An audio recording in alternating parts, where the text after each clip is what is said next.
সীমান্তের ওপার থেকে নয়, এবার ইয়াবা তৈরি হচ্ছে খোদ ঢাকাতেই। এরকমই এক কারখানার সন্ধান মিলল ঢাকার কেরানীগঞ্জে। র্যাব অভিযান চালিয়ে কারখানাটি থেকে বিপুল সংখ্যক ইয়াবা, কেমিক্যাল ও যন্ত্রপাতি জব্দ করে। সংস্থাটি জানায়, গত 2 বছর ধরে সীমান্ত থেকে আনা ইয়াবার মতোই হুবহু ইয়াবা তৈরি করা হচ্ছিল এই গোপন কারখানাটিতে। এ ঘটনায় আটক করা হয় এই চক্রের 4 সদস্যকে। টেবিলে সাজানো এসব রাসায়নিক পাউডার ইয়াবা ট্যাবলেট বানানোর ডিজিটাল ছাঁচ। বাহ্যিক দৃষ্টিতে ওষুধ কারখানা মনে হলেও এটি মূলত মরণ নেশা ইয়াবা তৈরির গোপন আস্তানা। বৃহস্পতিবার রাতে কেরানীগঞ্জের মডেল থানার মধ্যচরে অভিযান চালিয়ে এই কারখানার সন্ধান পায় র্যাব 10।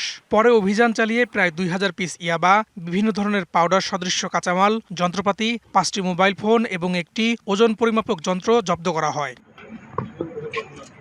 হাতে নাতে গ্রেপ্তার করা হয় 4 মাদক কারবারিকে। র্যাব জানায়, তাদের জিজ্ঞাসাবাদে আরও কারখানা থাকার ইঙ্গিত পাওয়া গেছে। বাংলাদেশে যে তৈরি হচ্ছে এই জিনিসটা আমরা সরাসরি উদ্ভাবন করেছি এবং আমরা সেটাকে ডিসকভার করার পরে সেটা ডকুমেন্টেড ওয়েতে সেটা প্রডিউস করেছি এবং আপনারা শুনে অবশ্যই আশ্বস্ত করতে পারি এই রকম আরও যে কারখানা আছে এটাও আমরা প্রাথমিকভাবে আমরা জানতে পেরেছি।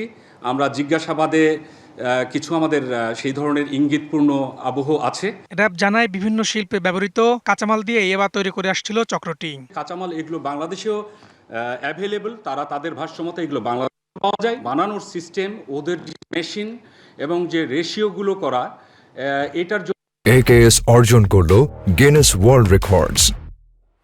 AKS আমরা তাদের রিমান্ডে নিয়ে এসে আমরা আরো ইন ডিটেল খুঁটিনাটি সবকিছু আমরা বের করব বলে আশাবাদী। চক্রটি কামরাঙ্গীরচর ও পুরান ঢাকা সহ বিভিন্ন এলাকায় তাদের ব্যবসার নেটওয়ার্ক পরিচালনা করতে বলেও জানায় র্যাব। তারা পার্শ্ববর্তী কামরাঙ্গীরচর থেকে শুরু করে পুরান ঢাকায় মূলত এদের। Farhaduzzaman, DBC news, Dhaka.